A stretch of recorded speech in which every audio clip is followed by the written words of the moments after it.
할렐루야. 우리 좌우로 옆에 분들과 함께 인사할까요? 우리 예수님 부활하셨습니다.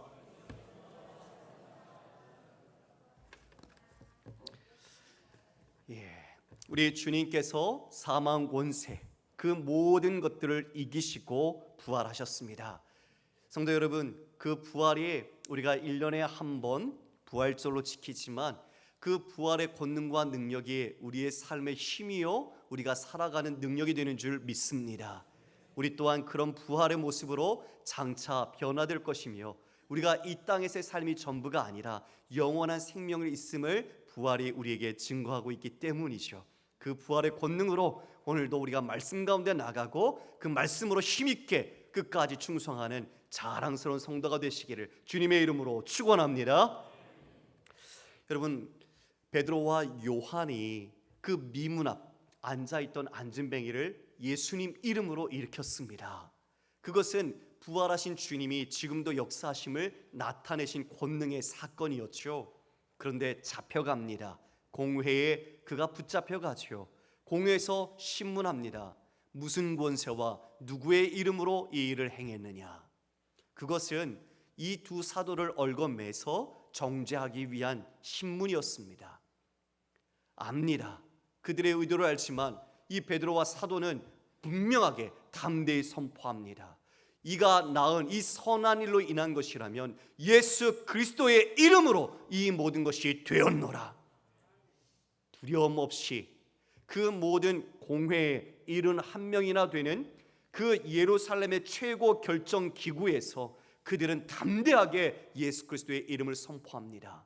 그들은 의논하며 마지막 최종 결론을 내리죠. 예수의 이름으로 말하지도 말고 예수의 이름으로 가르치지도 말라. 무엇을 의미합니까?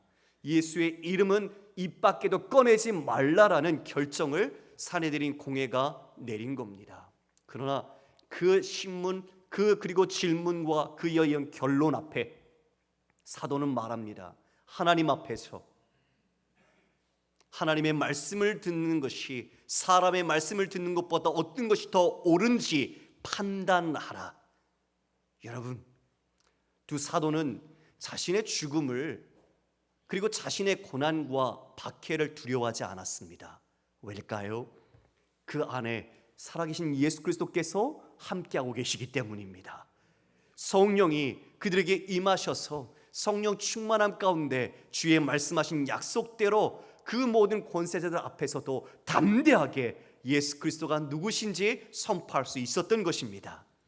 그들이 이제 쫓겨나죠. 석방이 됩니다. 공동체에 돌아왔습니다. 함께 성령을 받았던 그 초대교회 공동체들에게 그 사내들인 공회에서 있었던 이야기를 합니다. 야, 이렇게 그들이 더 이상 예수의 이름으로 말하지도 말고 가르치도 말라고 우리에게 엄포하고 결정을 내렸다. 자, 여러분, 우리가 그 결정된 내용을 전달받았다고 생각해 봅시다. 여러분은 그 마음속에 어떠한 결정을 스스로 내리시겠습니까? 예루살렘은 유대교 중심으로 이루어진 신앙 공동체입니다. 그리고 그 사내들인 지도자들은 그 모든 리더십을 갖고 있는 막강한 사람들입니다. 쉽게 볼 수 있는 사람이 아닙니다. 대제사장의 말 한마디면 사형의 언도를 할 수도 있었고 투옥시키고 박해를 할 수도 있습니다. 여러분, 그들의 말이 빈말이었을까요? 사도행전을 앞으로 보게 되겠지만 이제 교회는 큰 박해를 당하게 됩니다. 스데반 집사는 죽임을 당합니다. 그들의 말은 단순한 위협이 아니었습니다. 그들은 그 위협을 실제적으로 행할 수 있는 능력을 가진 세상의 권력자였습니다. 그런데 그 이야기를 접해 들은 초대교회 성도들, 예전의 제자들은 예수님 십자가에 못 박히자 도망쳤습니다. 그들이 숨죽이고 있었습니다. 문을 꼭꼭 잠그고 유대인들에게 잡힐까봐 숨어 피해 있었습니다. 그런데 그들이 어떻게 합니까? 그들이 이런 자신들의 위협과 죽음이라는 그 사내들의 결정 앞에 교회가 어떻게 반응을 합니까? 우리 말씀을 한번 볼까요? 여러분, 우리 24절 말씀을 함께 읽겠습니다. 시작. 그들이 듣고 한 마음으로 하나님께 소리를 높여 이르되 대주제여 천지와 바다와 그 가운데 만물을 지으신 이시오. 그들이 들었습니다. 여러분, 이건 실제입니다. 그들의 말은 그냥 힘없는 자가 내뱉는 빈말이 아닙니다. 예수님처럼 자신들이 십자가에 죽을 수 있습니다. 자신의 가족 중 누가 고난을 당하고 고통을 받을 수 있습니다. 실존적인 문제입니다. 그 위협 앞에 내가 어떻게 해야 할지, 즉 예수의 이름으로 말하지도 말고 가르치지도 말라고 했던 그들 앞에 두 사도가 담대히 자신의 실존을 밝혔던 것처럼 이제 이 공동체도 그 위협 앞에서 자신의 중심을 나타내야 합니다. 어떻게 나타낼까요? 그들이 이것을 듣고 다 같이 한 마음으로 하나님께 소리를 높였습니다. 하나님께 한 마음으로 기도했다는 겁니다. 그들이 기도합니다. 성도 여러분, 기도는요 힘이 없는 무능력한 자가 하는 게 아닙니다. 기도는 신앙인의 적극적인 모습입니다. 기도하려면 우리가 무엇이 필요합니까? 성도 여러분, 무엇이 필요하죠? 믿음이 있어야 기도합니다. 하나님을 믿지 않으면, 우리 주 예수 그리스도를 믿지 않으면 기도할 수 없습니다. 왜요? 기도해봤자 아무 소용이 없을 테니까. 그런데 이들이 다 같이 도망치지도 않고 숨지도 않고 어떡할꼬, 이 모세를 통해 광야에서 나왔던 출애굽한 백성들이 원망하며 하나님께 불만을 토로했던 것처럼 그런 모습이 아니라 하나님을 부르짖으며 한 마음으로 기도합니다. 첫 번째 그들의 믿음의 고백이 뭐였습니까? 대주제여. 여러분, 대주제여라는 말은 데스포테스라는 단어입니다. 이 말은 독재자라는 뜻을 갖고 있습니다. 세상적인 의미로는 강력한 힘을 가진 독재자를 말합니다. 그러나 우리 그리스도인에게는 최고의 주권자, 그리고 가장 강력한 통치자요 주인을 상징하는 단어가 바로 대주제라는 말입니다. 그들이 하나님 앞에 기도할 때 첫 번째 같은 마음으로 갖고 있었던 신앙의 고백은 하나님이 어떤 분인지를 알고 선언한 것입니다. 하나님은 대주제시다. 그분은 이 모든 것을 주관하시는 분, 그리고 주권자로서 이 모든 통치하시는 분이시라는 것을 그들은 그 믿음으로 먼저 기도합니다. 그리고 이어 이 천지를 창조하신 분, 바다와 이 모든 것 가운데 있는 피조물을 만드신 이를 찬양합니다. 창조주 하나님입니다. 성도 여러분, 저를 보십시오. 우리가 예수 그리스도를 믿고 기도합니다. 그런데 우리가 믿는 그분이 누구인지 모르면서 기도한다는 것은 기도 자체가 올바르지 않을 겁니다. 지금 이들이 자신의 위협과 고난과 역경을 앞에 두고 있는 현실 앞에서 그들이 붙든 것은 내게 무기를 주시고 내게 강력한 힘을 주시고 저 강력한 원수 같은 자들을 하나님이 한 방에 물리치셔서 우리에게서 제거해 주십시오가 아니었습니다. 그들이 붙잡은 것은 주님입니다. 그 주님이 어떤 분인가? 그분은 최고의 주권자시다. 그들보다 강력한 권위를 갖고 계시고 최고의 주권을 가지신 하나님이심을 고백합니다. 이 고백 안에서 그들이 하나가 되어 있습니다.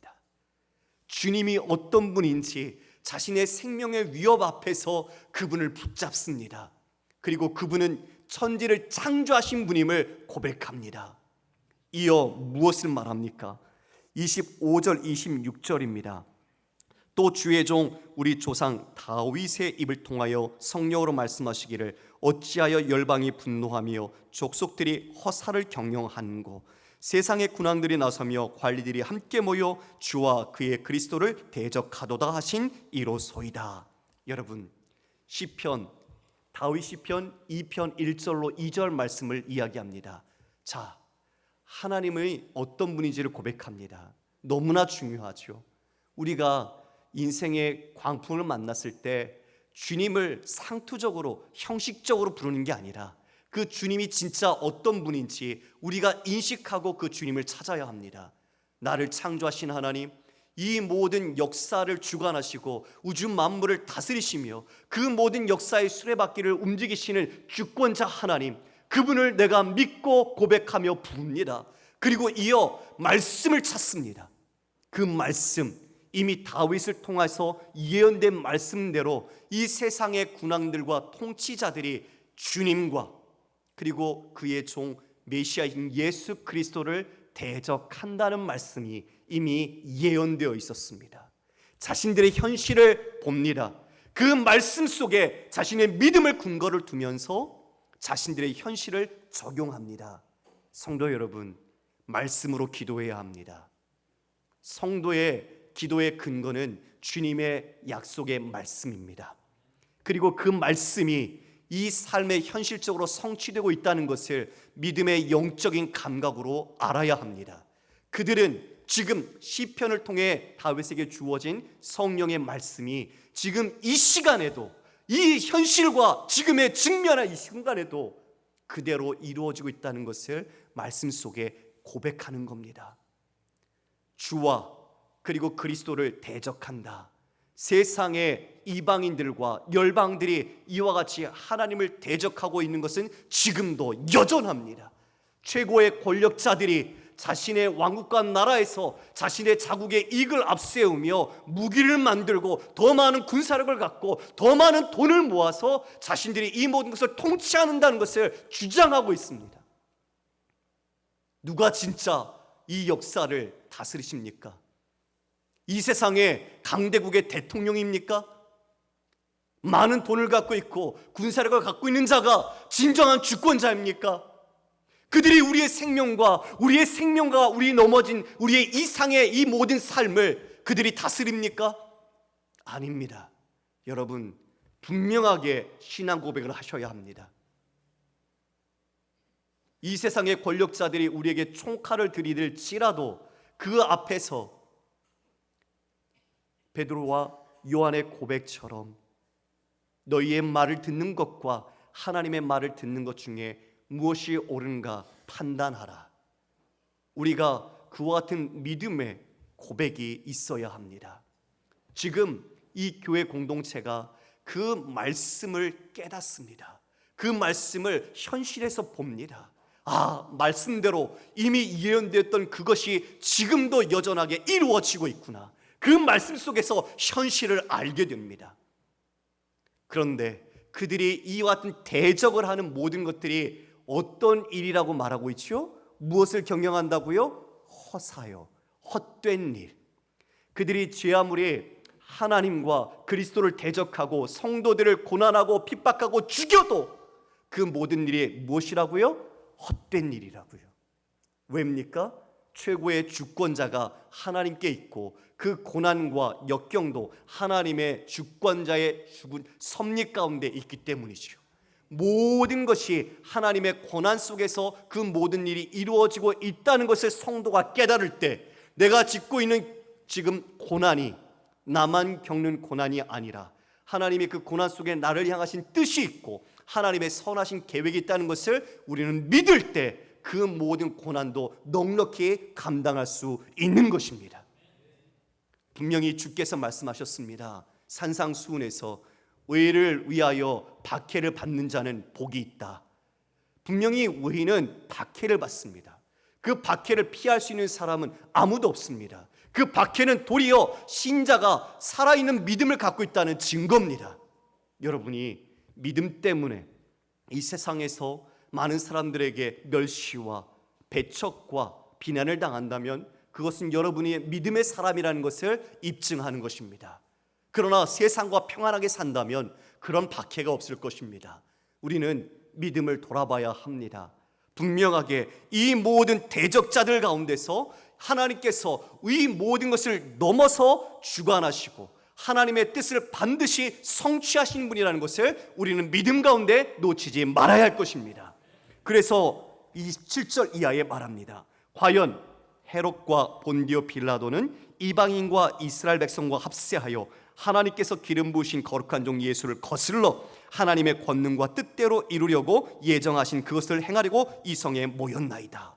예, 이미 다윗에게 주신 성령의 그 예언의 말씀대로 보니 지금 헤롯과 빌라도 그 로마의 군인들이 이와 같이 하나님과 그의 종 예수 그리스도를 대적하여 이 모든 거스렸던 것들이 어떻게 되었습니까?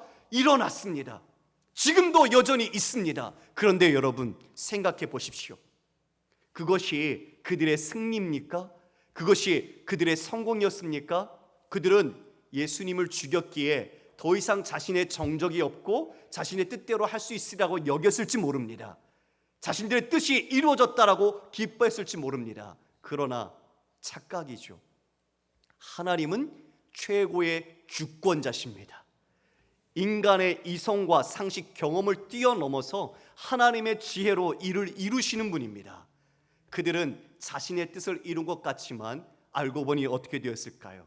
하나님의 예정하신 뜻을 이루는데 그들이 사용된 것뿐입니다. 할렐루야! 하나님의 구원의 역사가 이와 같이 그 모든 악한 대적자들에도 불구하고 하나님은 반드시 이루신 것입니다. 이것을 성도들이 보았습니다. 그 말씀대로 자신의 모든 삶에 성취된 것을 보았습니다. 말씀대로 이루어진다는 그 하나님의 약속의 신실하심을 보았습니다. 성도 여러분, 여러분은 하나님의 말씀을 어떻게 받아들이고 계십니까? 어떻게 그 말씀을 여러분의 삶에 적용하고 있습니까? 그 말씀대로 이 모든 역사는 흘러가고 있습니다. 그 말씀대로 한치 모든 것이 온전하게 이루어질 겁니다. 우리는 그 말씀을 우리의 마음속 깊이 묵상하며 지켜야 합니다. 여러분 다시 정리해 볼게요. 이 위협 가운데 있는 공동체가 신앙 고백의 첫 번째로서 하나님이 어떤 분인지, 절대 주권자이신 하나님, 창조주이신 하나님을 먼저 인정하고 고백했습니다. 그리고 살아있는 주님의 진리의 말씀으로 기도합니다. 그 말씀대로 이 모든 역사와 현실이 흘러가고 있고 성취되었다는 것을 봅니다. 그리고 예수 그리스도 또한 이 모든 것이 대적자들을 위해 죽임을 당한 것 같으나 이 모든 하나님의 섭리 가운데 하나님 예정하신 것대로 이루어졌다는 것을 선포하고 보았습니다. 이제 그들의 기도가 나타납니다. 이 모든 것을 말씀대로 이루시고 주관하시는 하나님께 자신들의 직면한 현실의 간구를 드립니다. 29절 말씀인데요, 29절 30절을 우리가 함께 읽겠습니다. 시작. 주여 이제도 그들의 위협함을 굽어보시옵고 또 종들로 하여금 담대히 하나님의 말씀을 전하게 하여 주시오며 손을 내밀어 병을 낫게 하시옵고 표적과 기사가 거룩한 종 예수의 이름으로 이루어지게 하옵소서 하더라. 주님, 이제도, 여러분 저를 보십시오. 이제도가 중요합니다. 이제도. 과거의 주님이 아니라, 과거에 내가 가지고 있던 믿음이 아니라 그 신실하신 주님, 지금도 최고 주권자로서 이 모든 역사와 나라를 다스리시는 주님, 그리고 그 말씀대로 성취하시는 주님, 이제도 지금 자신의 그 죽음의 고난, 직면한 위협 속에 이제도 우리들의 위협함, 그들의 위협함을 굽어보시고 종들로 하여금 담대히 하나님의 말씀을 전하게 하여 주옵소서. 성도 여러분, 이게 기도 내용이었습니다. 충격적이죠. 충격적이죠. 우리는 누군가 우리를 괴롭히면 하나님 저 사람 좀 벌해주세요. 저 사람이 내게서 없어지게 해주세요. 그리고 당하고 있는 고난을 주님 제가 이것을 넘어갈 수 있게 해주세요. 저 장애물, 그 고난을 좀 치워주세요. 우리가 이렇게 기도하죠. 그런데 초대교회 교인들의 기도는 그렇지 않았습니다. 주님, 이제도 그들의 위협함을 굽어보시고 우리가 이 종들로 담대히 하나님의 말씀을 전하게 해달라고 간구합니다.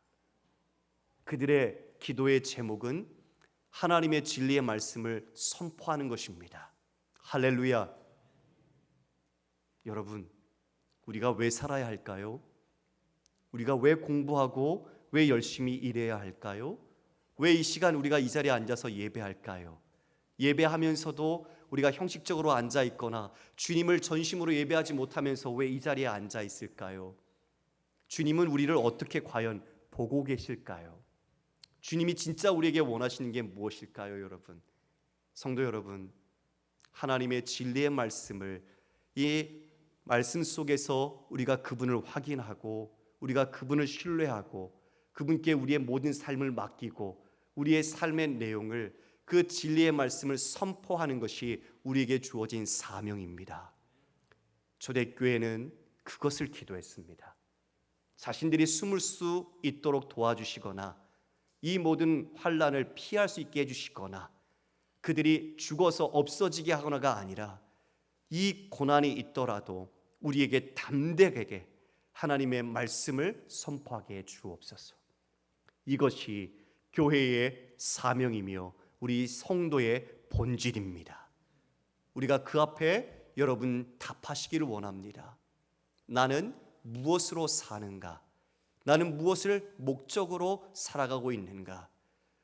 부활이라는 하나님의 은혜를 우리가 입은 자로서 그 생명을 얻은 것이 단순히 생명의 연장과 영원한 생명으로 죽음을 면하는 것이 아님을 분명히 알아야 합니다.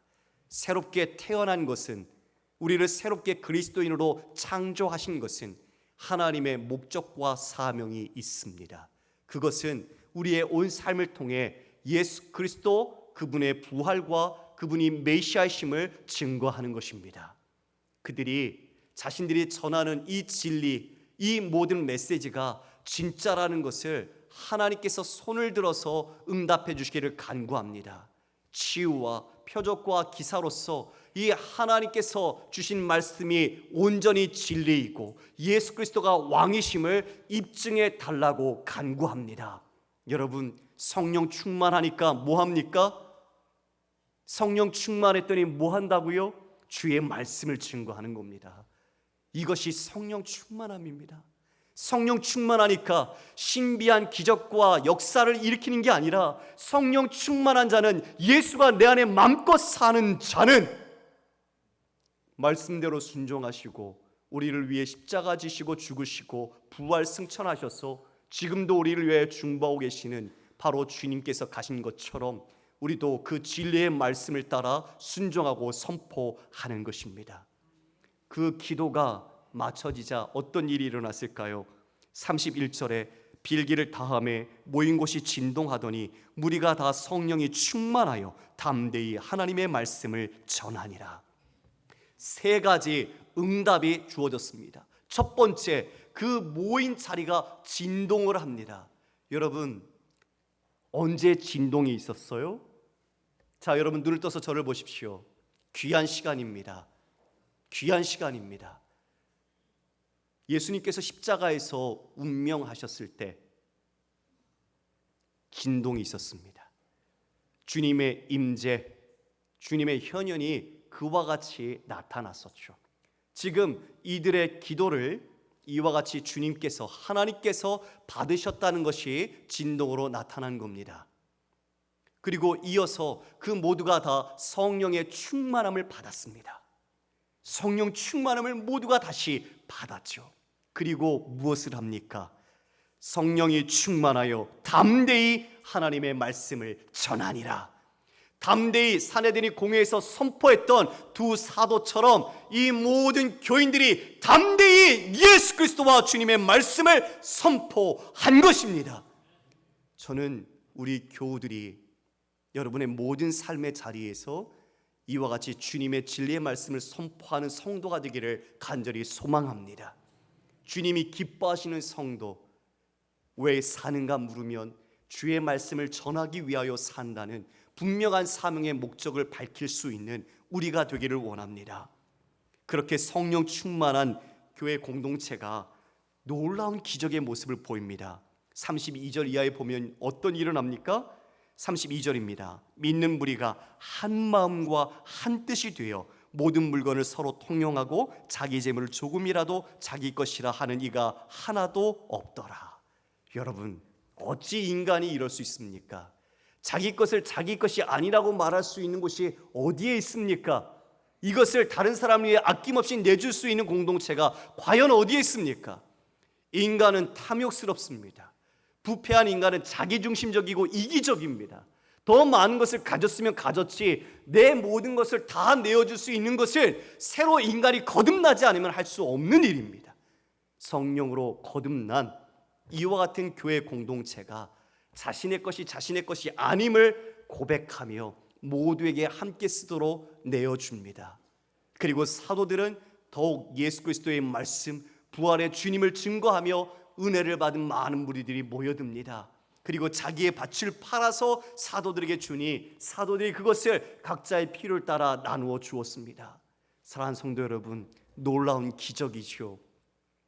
지금 우리가 만약 그렇게 한다면 할 수 있을까요? 내 것을 내 것이라 하지 않고 우리가 내 부동산, 주식, 아니면 갖고 있는 코인, 아니면 내가 가지고 있는 통장의 잔액들, 우리의 모든 교우들의 필요를 따라 나눠주고 아낌없이 다 내어놓을 수 있을까요? 지금도 안 되는데 그들은 주님 안에서 한 마음과 한 뜻이 되었습니다. 사랑하는 교우 여러분, 우리는 오늘 말씀 속에서 우리 교회가, 우리 가정이, 내가 어떠한 믿음으로 살아야 할 것인지를 교훈받습니다. 다시 한번 이 세상에서는 대적자들과 고난의 어려움이 있지만 우리가 주되신 분, 하나님이 우리의 대주제이시며 창조자이심을 고백하고 이 역사의 수레바퀴는 하나님의 말씀대로 한치의 오차 없이 이루어질 것을 믿는 것으로 말씀을 붙잡고 끝까지 우리의 삶의 모든 자리에 서서 예수 그리스도가 주님이시다, 예수가 부활하셨다, 그리고 서로 몸된 한 형제 자매들이 곧 나로서 서로의 필요를 채우며 서로를 섬기고 사랑하는 것이 바로 우리 모든 교회, 이 땅에 주께서 피로 세우신 이 모든 교회 공동체가 되어야 할 것입니다.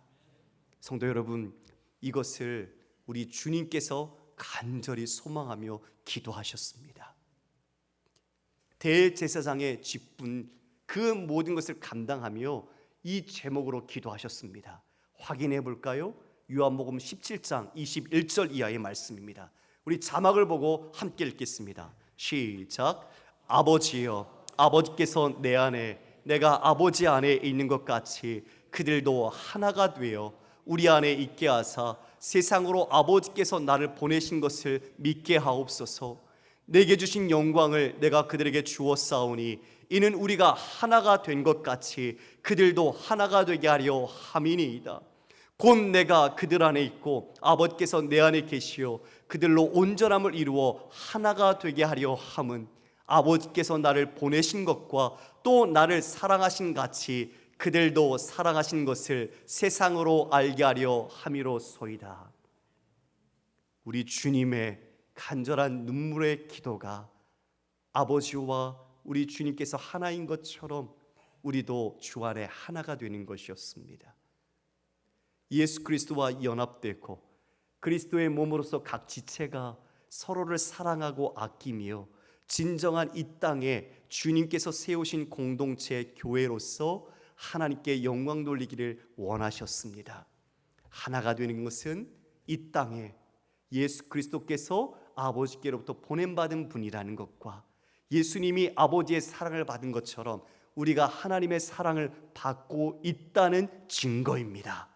성령이 하나 되게 하신 것을 힘써 지키라. 우리 올해 교회 주제죠. 이 모든 것이 여러분의 삶에 어떠한 일이 있을지라도 그 환경과 그 자리에서 일어나 하나님을 선포하고 주님을 믿음으로써 그 말씀 가운데 우리가 기도와 또 서로 동력하며 서로가 사랑함으로써 끝까지 주님 오시는 그날까지 깨끗하고 정결하고 주님의 성도답게 온전히 주 앞에 서기를 간절히 주의 이름으로 축원합니다. 다 함께 일어서